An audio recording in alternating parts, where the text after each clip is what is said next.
어떤 심리학자가 이런 말을 했습니다. 가장 변하기 힘든 사람들이 누구일까요? 제일 안 변하는 사람들. 특히 상담을 하면은 상담이 잘 안 되는 부류가 있다고 합니다. 누구냐면 30대 후반에서 40대 초반의 남성들이라고 합니다. 그 이유가 뭐냐면 이제 대학을 졸업하고 사회생활을 한 이제 10년 정도 이렇게 하다 보면 흔히 짬밥이라는 게 생기는 것 같습니다.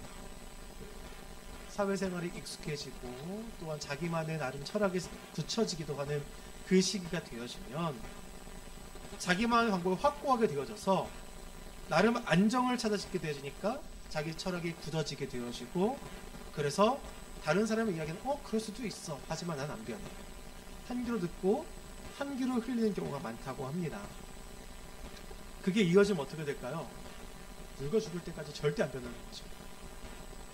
그 리더의 덕목 중에 듣는 것이 있다고 합니다. 리더의 덕목이 여러 가지 있다고 하지만 정말 큰 리더가 되기 위해서는 듣는 자가 되어야 한다라고 얘기합니다. 듣는 자. 그러니까 리더는 말하는 자가 아니라 듣는 자라고 합니다. 설득하는 자가 아니고 결정을 내리는 사람이라고 합니다. 그래서 나름 유명하다고 하는 그 CEO들이 물론 똑똑한 머리들은 가졌죠. 다른 사람이 하는 말을 듣고 이해할 수 있고 그리고 옳은지 그른지 판단할 수 있는 그러니까 똑똑한 머리는 가졌지만 어떤 한 분야에 특정한 한 분야의 전문가는 아니라고 합니다. 꼭 어떤 한 분야에 깊이 파고 들어간 사람들은 아니라고 그래요. 좀 많이 열려있는 사람들이 큰 리더가 된다고 합니다. 그 사람의 특징이 무엇이냐? 잘 듣는다고 합니다. 그래서 누가 와서 자기 쓴소리를 해요. 기분이 나빠요. 기분이 나쁜데 끝까지 듣습니다.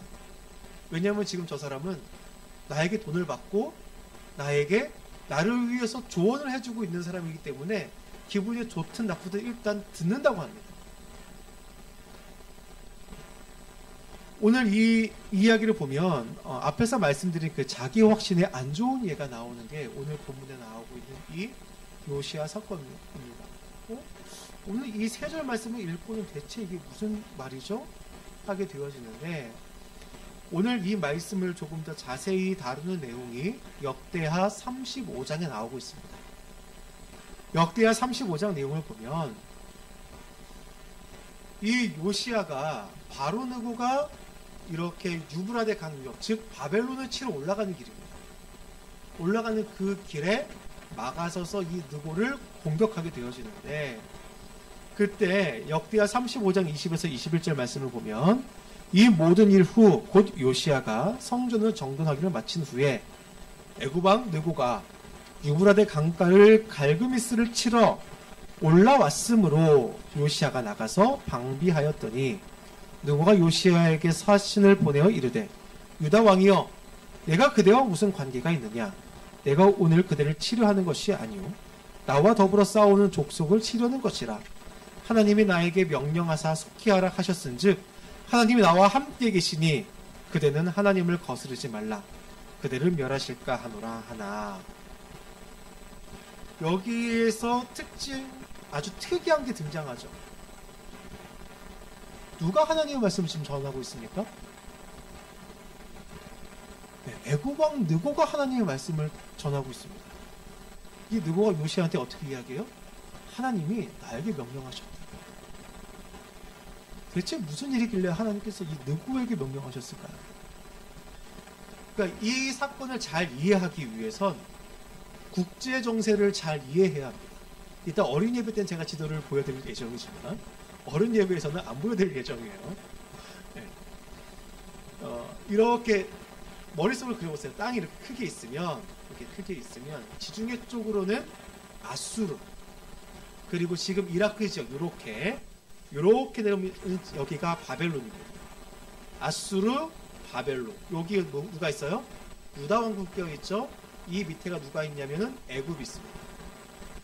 이 중동의 정세는 아수르, 바벨론, 애굽 이 세 나라의 싸움입니다. 끊임없이 싸워요. 우리 지금까지 보았던 북이스라엘을 누가 멸망시켰죠? 북이스라엘을 누가 멸망시켰습니까? 아수르가 멸망시켰어요. 그리고 이 요시아의 할아버지라 할 수 있는 히스기야 때 누가 공격했죠? 아수르가 공격했습니다. 이 아수르가 남유다를 위협하고 있으니까 히스기야 때 무슨 일이 벌었다고 그랬죠? 바벨론과 히스기야가 손을 잡습니다. 여러분, 동맹관계가 맺어진 거예요. 어떻게? 바벨론과 남유다의 동맹관계가 맺어졌습니다. 그럼 이 아수르는 누가 동맹을 맺었을까요? 답은 하나밖에 없죠. 지금 내 나라에 언급했으니까요. 누구랑 손잡았을까요? 애국과 손을 잡습니다. 근데 지금 이 요시야 시기가 아수르가 쇠퇴하고 있는 시기입니다. 쇠퇴해서 바벨론이 아수르를 밀고 올라가고 있는 시기예요. 그러니까 이 아수르를 도와주기 위해서 느고가 올라갑니다. 그 목적은 무엇일까요? 여러분, 평화가 임할 때는요, 어떤 강한 나라가 다 휘어잡을 때가 아닙니다. 미묘하게 이 힘의 경쟁이 균형을 이루고 있을 때입니다. 즉, 아수르를 도와서 뭘 하려고 한 거예요? 바벨론과의 이 균형을 맞추려고 한 겁니다. 그래서 느고가 올라가는 거예요. 바벨론의 침으로 아수르를 살려주고자 하는 겁니다.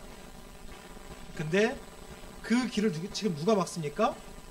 요시야가 막아요. 왜? 요시야는 누구예요? 누구랑 동맹이에요 지금? 바벨론과 동맹이에요. 그런데 하나님께서는 이 요시야에게 누구를 통해 말씀하시죠? 내가 지금 바벨론 치러 올라가는 것은 하나님 뜻이다. 근데 여러분이 지금 요시야라면 어떻게 하실 것 같습니까? 여러분이 지금 요시야를 감정하면 이입해 보세요. 내가 유다의 왕입니다. 그런데 난 바벨론과 동맹을 맺었어요. 아수르는 우리나라를 힘들게 한 나라였습니다. 바벨론은 멀리 떨어져 있어요. 그러면 근데 이 아수르가 멸망당하기 직전에 이 아수르를 도와주려고 누구가 올라옵니다. 여러분이 요시야라면 어떻게 하시겠습니까? 네, 다들 아마 요시야랑 비슷하게 행동할 겁니다. 왜냐하면 그게 정치적으로 맞아요. 그래, 동맹관계이고, 그리고 우리의 원수와 같은 나라 저 아수르를 멸망시키기 위해서는 이 일이 꼭 필요한 것처럼 보여져요.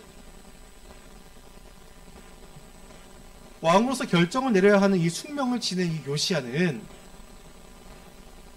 이 왕의 지위가 있기 때문에 그가 움직일 수 있는 폭은 사실 넓지가 않습니다. 정치라는 거는요, 사람을 정말 미치게 만든다고 합니다. 요즘 우리가 대선 그 기간이 있는데 우리나라가 그런 말들이 있더라고요. 대선은 멀쩡한 사람도 미치게 만든다. 그런 격언이 떠오르게 한다고 하더라고요. 어찌됐든 간에 이 요시야는 왕이기 때문에 그가 정치라는 그 관계 안에서 얽매여져 있어요. 그런데 유다 왕은 특별하죠? 그럼에도 불구하고 어떻게 해야 돼요? 하나님의 말씀을 듣고자 애써야 하고 하나님의 뜻대로 움직여야 합니다. 정치 역학에 따라 움직이는 게 아니라 하나님의 뜻이 무엇인지 분별해서 그 뜻을 실현시켜 나가야 돼요. 오늘 본문에 나오고 있는 이 요시야의 결정은 사실 정치학의 교과서와 같은 일입니다. 당연히 이렇게 해야 되는 거예요. 동맹을 위해서 애국과 싸움을 벌이는 겁니다. 이거 정말 당연한 일일 겁니다. 그러나 하나님께서 이 요시야에게 느고를 통해 말씀하십니다. 근데 또 다시 요시야 입장으로 돌아가 보면은 애국왕 느고가 이야기하는 거를 어찌 믿을 수 있습니까? 느고가 나에게 지금 사기치는 건지 어떻게 믿을 수 있어요? 아마 이방왕이 나에게 술을 쓴다 이렇게 생각할 수도 있었을 겁니다. 그런데 성경은 이런 요시야의 결정이 하나님의 말씀을 무시한 것이 되었고 그 결과 그는 몰래 침투한 이 전투에서 죽게 되어집니다. 그냥 변장을 하고 들어갑니다. 근데 죽게 되어져요. 이 일은 유다 왕국이 파멸로 들어가는 미끄럼틀을 타게 된 계기가 되어집니다. 우리가 이제 계속 보게 되겠지만 느고가 여기서 힘을 한번 뺐죠. 그래서 올라가 싸우는데 바벨론한테 크게 집니다. 그럼 바벨론 이제 뭐 할까요? 아수르를 멸망시키게 되어지고요. 아수르를 멸망시킨 이 바벨론은 치고 내려와 남유다를 멸망시키게 되어집니다.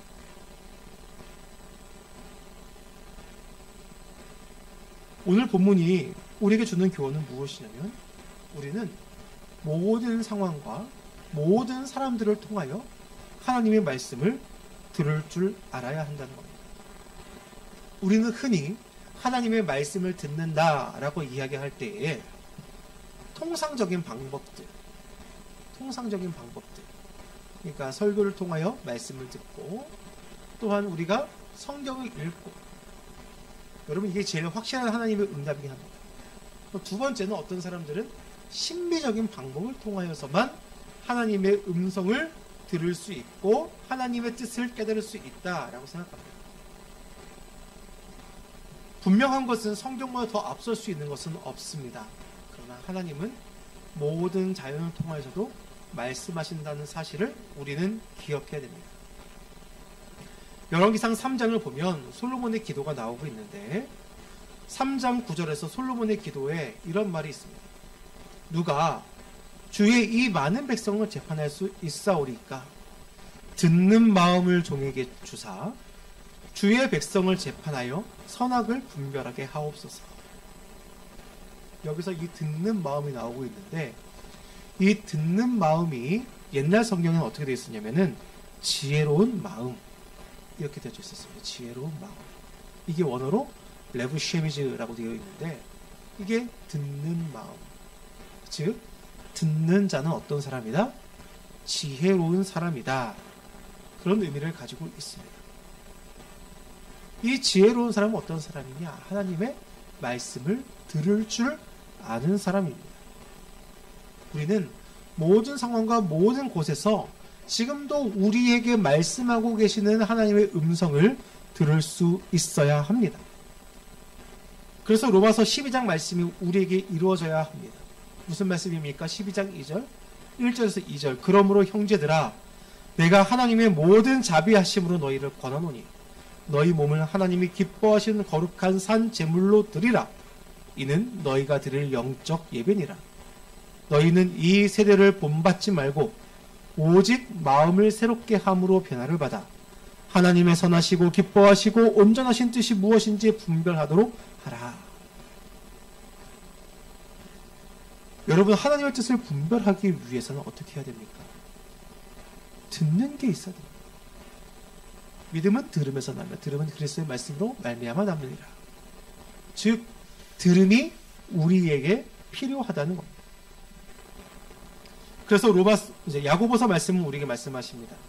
내 형제들아, 너희가 알지니 사람마다 듣기는 속히 하고 말하기는 더디하며 성내기도 더디하라. 말하기를 좋아하지 말고 액팅아웃 하는 것도 더디하게 하고 오직 듣는 것을 중요하게 여기라는 겁니다. 그러면은 이 듣는 것을 하기 위해서 어떻게 될까요? 첫 번째는 우리가 모든 일에 하나님을 경외함이 있어야 합니다.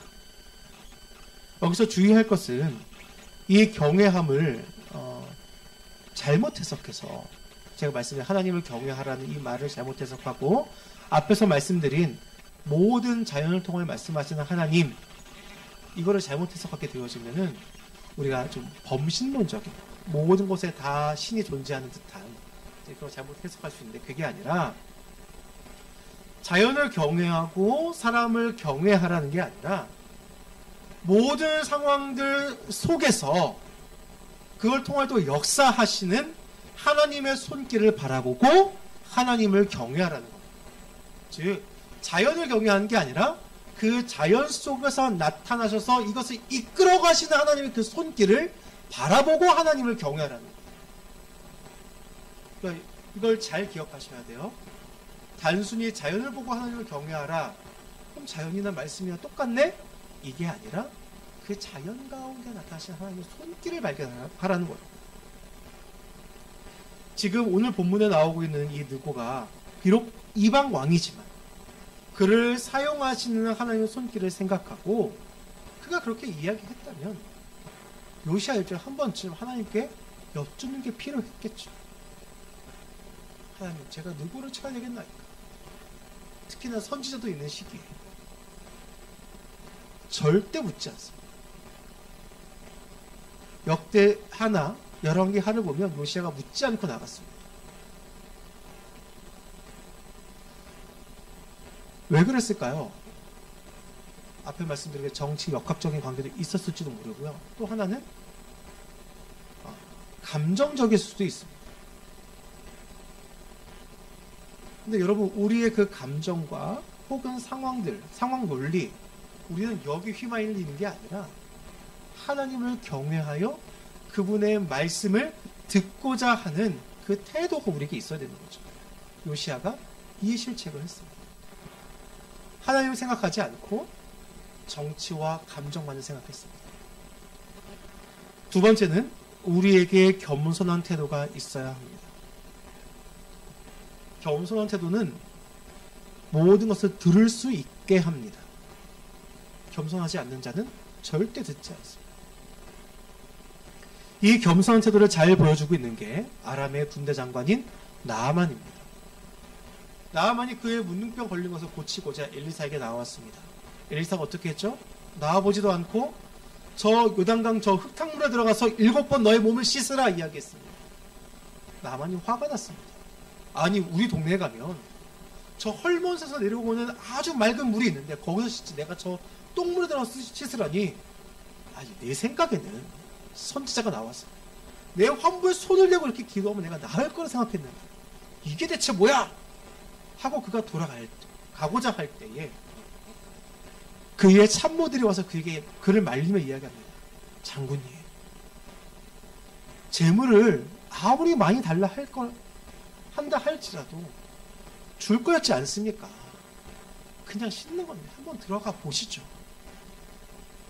나아만이 자기의 부하들의 말을 들었습니다. 나아만이 엘리사의 말을 들은 게 아니고 부하들의 말을 들은 거예요. 그런데 그가 겸손히 자신의 부하들의 말을 듣고 행하였더니 어떻게 되어졌습니까? 하나님께서 말씀하신 대로 그의 모든 피부가 깨끗이 나왔습니다. 여러분, 우리는 이렇게 들을 줄 알아야 합니다. 겸손한 태도가 우리에게 있어야 합니다. 하나님은 나귀를 통해서도 말씀하십니다. 신앙이 없는 사람의 말이라고, 힘이 없는 사람의 말이라고 여러분 무시하지 마십시오.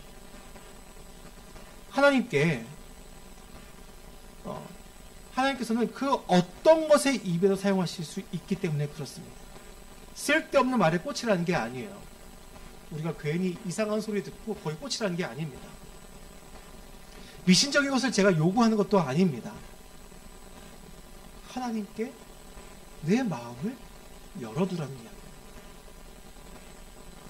겸손하지 않으면 하나님의 말씀은 들리지 않습니다.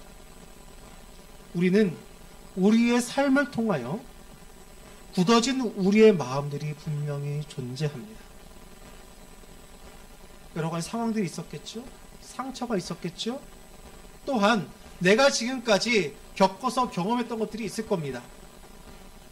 그런데 이 굳어진 것들 때문에 하나님의 말씀의 씨앗이 뿌려질 때에 땅이 굳어서 그 씨앗이 들어가지 않고 심기지 않고 말라 비틀어지게 되어진다는 겁니다. 그래서 호세아서 10장은 우리에게 말씀하십니다. 너희가 자기를 위하여 공의를 심고 인애를 거두라. 너희 묵은 땅을 기경하라. 지금이 곧 여호와를 찾을 때니 마침내 여호와께서 오사 공의를 비처럼 너희에게 내리시리라. 여기서 중요한 것은 기경하라. 땅을 갈아엎으라는 거죠. 근데 이 땅을 갈아엎기 위해서 어떻게 하라고 얘기하십니까? 공의를 심고 인애를 거두어라. 바르게 행함과 사랑과 은혜의 실천이 우리에게 있어야 한다는 겁니다. 그것이 어떻게 이루어집니까? 하나님을 경외하고 우리가 주 앞에서 겸손히 행하여질 때 그 일들이 일어나게 되어진다는 겁니다. 오늘 제목이 무엇이죠? 듣는 마음을 주옵소서. 여러분, 듣는 마음은 지혜로운 것입니다.